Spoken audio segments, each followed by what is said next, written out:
Қалмұқан Исабаев 1925 жылы Павлодар облысы Баянауыл ауданында туған.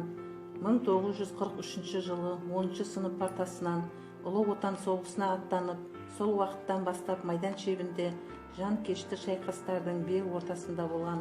Офицерлер қатарына көтеріліп, капитан дәрежесін алып, еліне 1954 жылы оралған.